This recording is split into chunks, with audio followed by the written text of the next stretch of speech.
I know that Robin is brokenhearted about this, and that's something she's going to have to process through herself.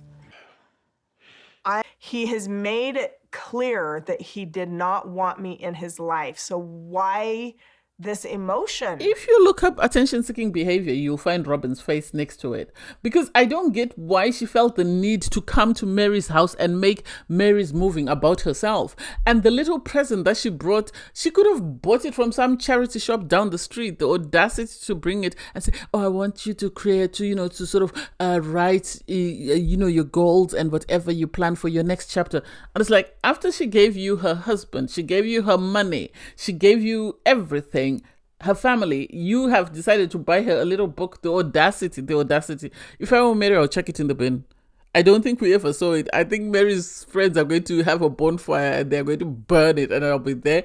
And for Kody to start crying, why is he crying? Somebody make it make sense. Why is he crying? Why? He didn't want her. She's packed her bags. She's left.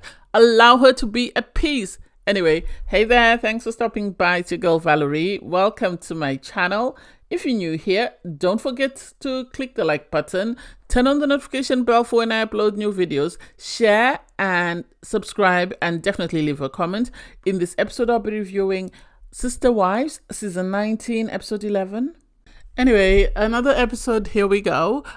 So you have Christine's children and some of David's children meet up at their new house. It seems they've already moved into the new house. And so they meet up and the children are shown a video of David proposing. I understand that Isabel was the first one to be told just because Christine wanted her to have enough time to sort of digest it, because she was really struggling, because last week we saw her sort of say to her mom, will he take the role of my dad, or will he erase the memory of my dad? Was more or less what she was saying. So it was nice that they sort of treated her in that way and sort of gave her the information, not in front of everybody else. Enough time to sort of digest. That way, when everybody else sees it, she's got a reaction. She's in a space where she's able to make the appropriate response.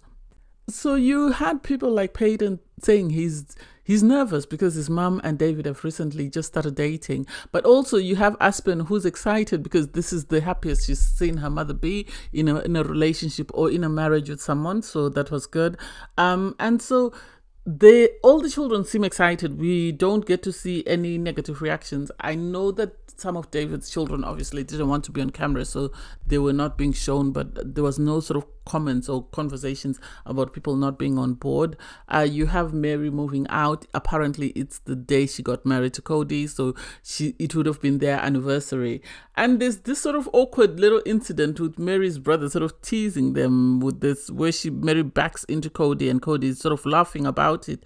And then he later turns around and says, well, I'm laughing, but really it's not funny because, I'm now in a monogamous relationship and I have to show respect to my wife. And it's like, just pipe down, really, because what monogamous relationship? Did you go home and tell Robin what happened and then she made you feel guilty about it, and now this is why you're wanting to pretend like you're offended? It was an accident, something people laughed about because it was very awkward. Keep it moving. Don't sort of make a big deal out of nothing. You've now become a product of Robin and her toxic tendencies. Anyway, you have Janelle go and visit Christine because she wants to meet, David. She says, they've bought a house, they've moved in together, so it's really serious. So I need to get to meet him because my kids have met him. They all seem on board.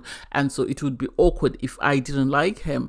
During their conversation, you sort of have this back and forth whereby you have Janelle sort of talking about her going to see Meri and have conversations about Coyote Pass and the fact that Meri needed to protect herself. I think Christine sort of covered up because part of me believes what Meri said, in the sense that it seems like Janelle managed the finances, or that's what was implied to her by Kody, because everybody was always, I assume, being told, whatever you spend, send the receipts to Janelle, send the receipts. So that would sort of give him enough cover to say, well, I don't know what we're spending. So Janelle, who knows what we're spending, is the one who's controlling the money. I can see him saying that and sort of getting away with that for years and years and years. And so for Meri to say that she believes that Kody and Robin and Janelle are both not telling her 100% the truth, it could be possible. It could be possible because part of me believes that it could be Janelle saw a lawyer and was told that if you can get Meri to sort of come on board with you, it will carry more weight than you just going on your own. So it could be they're all looking after their own best interests, and then Meri is sort of collateral damage, and they're now just trying to drag Meri onto either side so that they can sort of have power over the other person. And Janelle, having known how much was spent in the family, she would be in a better place to sort of protect herself. And I hope she's able to protect herself, because all the OGYs agree that they used to work, bring in income, and then it used to be put in a family fund, and then they were given more or less an allowance from whatever they've brought in. So people like Robin that weren't working stood to benefit by getting funds from a pocket that they didn't contribute to. If attention-seeking and Debbie Downer was the person, then it would be Robin. Anyway, so you have Kody and Meri busy packing up her stuff, because Kody had agreed to drive the truck with her stuff to Parowan for her, and they're busy enjoying themselves. They're making light of everything. They're just laughing. It seems to be going smoothly, and Meri really was working very hard to make sure that all her stuff was packed up. And, you know, the Browns have always been very good at that when it comes to manual labor, they work as a team, regardless of whether they like each other or not. So it was nice to see them really work hard. Meri's brother-in-law was there. He was really working hard. Kody was doing his best to pack, you know, her stuff, regardless of how he felt. Although it was ox galore, you know, initially they teased Meri about her t-shirt when she revealed that, do you remember what date this is? And apparently it would have been their 33rd anniversary.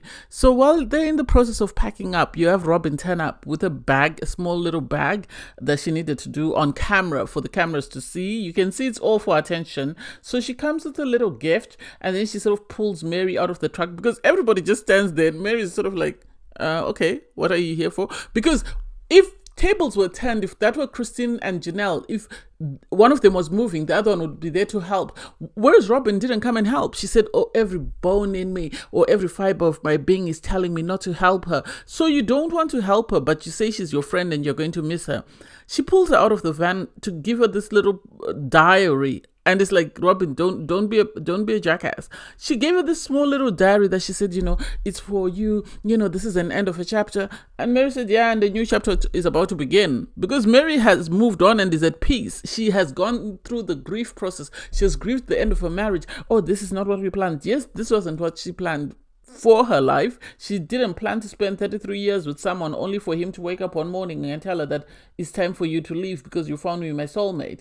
That was not it. And I think had Meri known that you coming into the family would create such havoc, she wouldn't have welcomed you into the family. She would rather have been on her own and not got along with the other two sister wives than have you come and sort of break up everything that was status quo for everyone. And so for Robin to make it about herself, for her to start crying, I think she expected Meri to cry with her, and Meri didn't cry. Meri didn't cry. Meri didn't show any emotion. And Meri actually said in a confessional, you know, I have a lot of emotions about this and what's going on, but I only share those with the people that I'm comfortable with. And it more or less said, I'm not comfortable with Robin. Yes, Christine said, you know, she's always been frustrated with that friendship because she felt that sort of Robin manipulated Meri.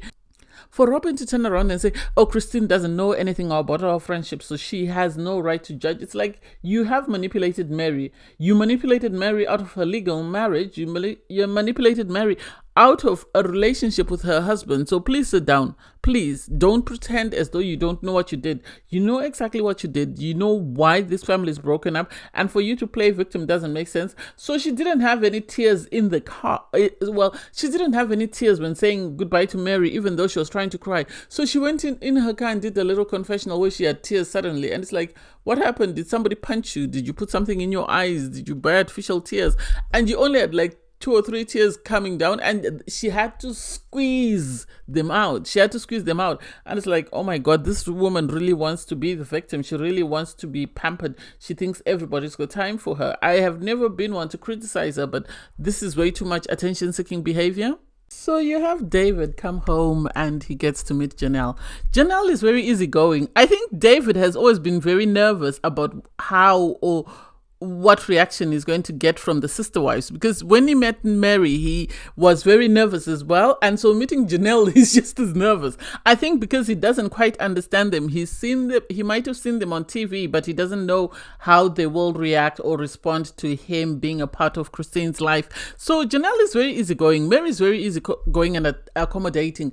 The problem child is Robin, who always wants to be the center of attention. So I could see how they could easily get along. You could see from how Christine was reacting and sort of behaving in front of Janelle that she realized that, oh my God, she really is in love and she really loves this guy and she really sees a future with him. So Janelle was able to accept him and sort of, be at peace that Christine is happy, because I think at the end of the day, all the OG wives want for one another is for them to find peace. Whether or not they're friends is another thing, but they all want one another to find peace, because even Christine said she was very happy that Meri was finally leaving Kody because it was about goddamn time, and we all believe that. Anyway, Kody finally arrives with the truck to Parawan, to Meri's property. I believe this is the reason why Meri and Kody are divorced. Parawan, I believe that her not wanting to put it as part of the Brown Foundation or finance sort of is the reason why they are where they are, because Kody, I don't think, ever got over the fact that Meri didn't want to sort of take that home and make it part of Kody's inheritance, because it seemed he loved the idea of taking from one person and giving to the other. Meri's already said this. Anyway, they get there, Jen is there, they're helping each other unpack, and then the audacity for Kody to say, oh, can I see your bedroom? And it's like, why do you want to see it? Why do you want to see it? She's your ex-wife. She's moving on with life. You move on with life, and the two of you will be at peace. There's no need for you to want to see where she's going to lay her head, because at the end of the day, if she gets a new boyfriend or a husband, they might end up living there. So the idea that you want to see it doesn't make sense. And then I remember a while ago, Meri saying one day Kody is going to wake up and he's going to realize the damage he's caused this family and what he's lost. Because when it was time to leave, he started crying. And it's like, why are you crying, buddy? Why are you crying? Why are you saying this is an end of an era? He didn't want to leave. He didn't want to leave. I feel like people have always said this, that Kody really loved Meri. And Meri, I think, was his protection from everything else that was going on around him, that she was his sort of peace, and she was very understanding and compassionate and empathetic with him, regardless of them painting her as the villain. So the idea that now she's leaving and he is leaving her behind and is now having to go to Flagstaff and be content with just Robin, I believe is the reason why he's crying, because it doesn't make sense. You could see the brother-in-law was looking sideways. Jen was looking sideways. Jen, I think, was trying her best not to say something, because I would have asked, why are you crying? You made her go through hell for years and years and years, and suddenly you've realized that, oh, I made a mistake. The fact that Meri was quiet and Meri was sort of saying, I don't know how to deal with this. I don't know how to handle this, because at the end of the day, he didn't want me. So I've packed up my stuff, I've left. Why is he being this emotional? And it's like, part of it is for TV. Part of it is him having an epiphany. In my opinion, is realizing that, oh my God, I made a mistake. I lost someone who was very important to me. And now I'm having to sort of deal with the consequences of my actions, because I don't think he ever thought Meri would leave. I think he thought Meri would stay and just be content with the little that he was giving her while he benefited from her money. So the idea that suddenly Meri has sort of packed up and said, I've had enough, I'm out. You can do you. I am moving on with my life and I'm at peace, is something he wasn't prepared for. I can't wait to see what happens next week. Anyway, thanks guys for watching. Please don't forget to like, share, comment, and subscribe. And click the link in my video to watch my review from episode 10. Bye guys.